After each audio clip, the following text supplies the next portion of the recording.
नमस्कार, मैं हूं राजीव चतुर्वेदी। आप देख रहे हैं सूचना इंडिया।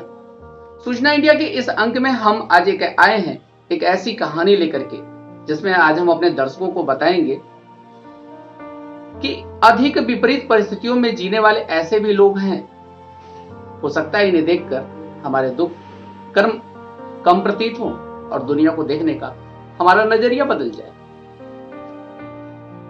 कहानी का शीर्षक है एक पागल ऐसा था। हमेशा की तरह आज मेरे मित्र आज इस पवित्र परिसर के बाहर बैठे भिखारियों के मुफ्त स्वास्थ्य जांच में व्यस्त थे।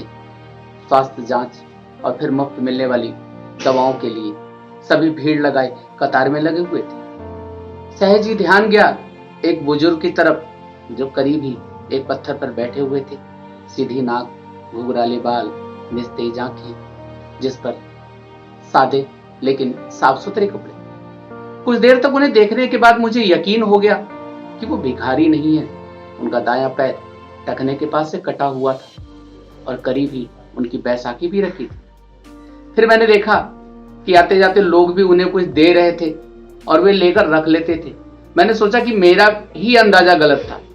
वो बुजुर्ग भिखारी ही है, लेकिन उन आवाजों को नजरअंदाज करता मैं उनके पास गया। सोचा कि जैसे दूसरे के सामने वे अपना हाथ फैला रहे हैं, वैसे ही मेरे सामने भी करेंगे। लेकिन मेरा अंदाजा बिल्कुल चूक गया। उन्होंने मेरे सामने हाथ नहीं फैलाया। मैं उनसे बोला, बाबा आपको भी कोई शारीरिक परेशानी है क्या? मेरे पूछने पर वे अपनी बैसाखी के सहारे धीरे से उठते हुए बोले, good afternoon doctor, I think I may have some eye problem in my right eye. इतनी बढ़िया अंग्रेजी सुन मैं अवाक रह गया। फिर मैंने उनकी आंखें देखी, पका हुआ मोतियाबिंद था। मैंने कहा, मोतियाबिंद है बाबा, ऑपरेशन करना होगा। बुजुर्ग बोले, oh cataract, I had cataract operation in 2040 for my left eye in KGMC Lucknow. मैंने पूछा, बाबा आप यहाँ क्या कर रहे हैं? बुजुर्ग ने कहा, मैं तो यहाँ रोज ही 2 घंटे भीख मांगता हूँ। ठीक है, लेकिन क्यों बाबा? मुझे तो लगता है आप बहुत पढ़े लिखे हैं। बुजुर्ग हंसे और हंसते हुए बोले, पढ़े लिखे? मैंने कहा, आप मेरा मजाक उड़ा रहे हैं बाबा। और उन्होंने कहा, oh no doctor, why would I sorry if I hurt you. मैंने कहा, हर्ट की बात नहीं है बाबा, लेकिन मेरी कुछ समझ में नहीं आ रहा है।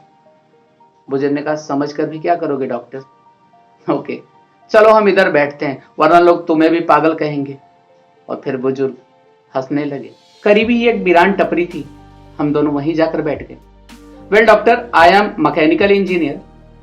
बुजुर्ग ने अंग्रेजी में ही शुरुआत की। मैं एक कंपनी में सीनियर मशीन ऑपरेटर था। एक नए ऑपरेटर को सिखाते हुए मेरा पैर मशीन में फंस गया और ये बैसाखी हाथ में आ गई। कंपनी ने इलाज का सारा खर्चा किया, बाद में कुछ रकम और सौंपी और घर पर बैठा दी। लंगड़े बैल को कौन काम पर रखता है। फिर अपना भी एक छोटा सा वर्कशॉप डाला, अच्छा घर लिया। बेटा भी मैकेनिकल इंजीनियर है। वर्कशॉप को आगे बढ़ाकर उसने एक छोटी कंपनी डाली। मैं चकराया, बोला, बाबा तो फिर आप यहां इस हालत में कैसे? बुजुर्ग ने कहा, मैं किस्मत का शिकार। बेटे ने बिजनेस बढ़ाने के लिए कंपनी और घर दोनों बेच दिए। बेटे की तरक्की के लिए मैंने भी कुछ नहीं कहा। सब कुछ बेच बाच कर वो जापान चला गया और हम जापानी गुड्डे गुड़िया यहां रह गए। ऐसा कहकर बाबा हंसने लगे। हंसना भी इतना करुण हो सकता है, ये मैंने पहली बार अनुभव किया। फिर बोला, लेकिन बाबा आपके पास तो इतना हुनर है कि जहां लात मारे वो वहां पानी निकाल दें। अपने कटे हुए पैर की ओर ताकते हुए बुजुर्ग बोले, लात कहां और कैसे मारूं बताओ? बाबा की बात सुन मैं खुद शर्मिंदा हो गया। मुझे खुद बहुत बुरा लगा। प्रत्यक्षतः मैं बोला, आई मीन बाबा, आज भी आपको कोई भी नौकरी देगा क्योंकि अपने क्षेत्र में आपको इतने सालों का अनुभव जो है। बुजुर्ग ने कहा, यस डॉक्टर, और इस वजह से मैं एक वर्कशॉप में काम करता हूं। 8,000 रुपए तनख्वाह मिलती है मुझे। मेरी तो कुछ समझ ही नहीं आ रहा था। बोला, तो फिर आप यहां कैसे? बुजुर्ग ने कहा, डॉक्टर, बेटे के जाने के बाद मैंने एक चाल में एक टीन की छत वाला घर किराए पर लिया। वहां मैं और मेरी पत्नी रहते हैं। उसे पैरालिसिस है, उठ बैठ भी नहीं सकती। मैं 10 से 5 नौकरी करता हूँ और शाम 5 से 7 इधर भीख मांगता हूँ और फिर घर जाकर तीनों के लिए खाना बनाता हूँ। आश्चर्य से मैंने पूछा, बाबा अभी तो आपने बताया कि घर में आप और आपकी पत्नी है, फिर ऐसा क्यों कहा कि तीनों के लिए खाना बनाते हो? बुजुर्ग ने कहा, डॉक्टर मेरे बचपन में ही मेरी माँ का स्वर्गवास हो गया था। मेरा एक जिगरी दोस्त था, उसकी माँ ने अपने बेटे जैसे ही मुझे पाला। 2 साल पहले मेरे उस जिगरी दोस्त का निधन हार्ट अटैक से हो गया। उसकी 92 साल की माँ को मैं अपने साथ अपने घर ले आया, तब से वो हमारे साथ ही रहती हैं। मैं अवाक रह गया। इन बाबा का तो खुद का भी हाल बुरा है, पत्नी अपंग है, खुद का एक पांव नहीं, घर बार नहीं, जो था वो बेटा बेचकर चला गया और ये आज अपने मित्र की माँ की देखभाल करते हैं। कैसे जीवट इंसान है ये। कुछ देर बाद मैंने सामान्य स्वर से पूछा, बाबा बेटा आपको रास्ते पर ले आया, ठोकरें खाने को छोड़ गया, आपको गुस्सा नहीं आता उस पर? बुजुर्ग ने कहा, नो नो डॉक्टर, अरे वो तो सब उसी के लिए कमाया था, जो उसी का था उसने ले लिया, इसमें उसकी गलती कहाँ है? लेकिन बाबा, मैं बोला, लेने का ये कौन सा तरीका हुआ भला? सब कुछ ले लिया, ये तो लूट हुई। अब आपके यहाँ भीख मांगने का कारण भी मेरी समझ में आ गया है बाबा। आपकी तनख्वाह के 8,000 रुपए में आप तीनों का गुजारा नहीं हो पाता, अतः आप इसीलिए यहाँ आते हो। बुजुर्ग ने कहा, no you are wrong doctor, 8,000 रुपए में मैं सब कुछ मैनेज कर लेता हूँ, लेकिन मेरे मित्र की जो माँ है उसे डायबिटीज और ब्लड प्रेशर दोनों है, दोनों बीमारियों की दवाइयां चल रही हैं। बस 8,000 रुपए में उनकी दवाइयां मैनेज नहीं हो पाती। मैं 2 घंटे यहां बैठता हूं, लेकिन भीख में पैसे के अलावा कुछ भी स्वीकार नहीं करता।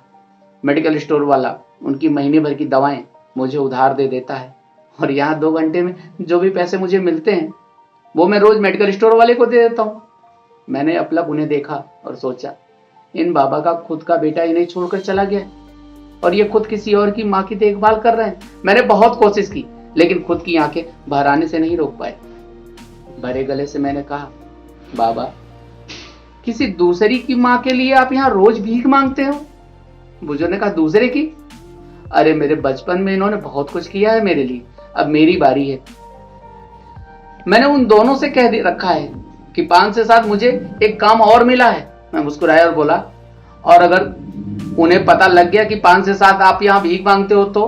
बुजुर्ग ने कहा, अरे कैसे पता लगेगा, दोनों तो बिस्तर पर हैं, मेरी हेल्प के बिना वे करवट तक नहीं बदल पाती, यहाँ कहाँ पता करने चले आएंगी। हाँ, बाबा की बात पर मुझे भी हंसी आई, लेकिन मैं उसे छिपा गया और बोला, अगर मैं आपकी माँ जी को अपनी तरफ से नियमित दवाएं दूं तो ठीक रहेगा ना, फिर आपको भीख भी नहीं मांगनी पड़ेगी।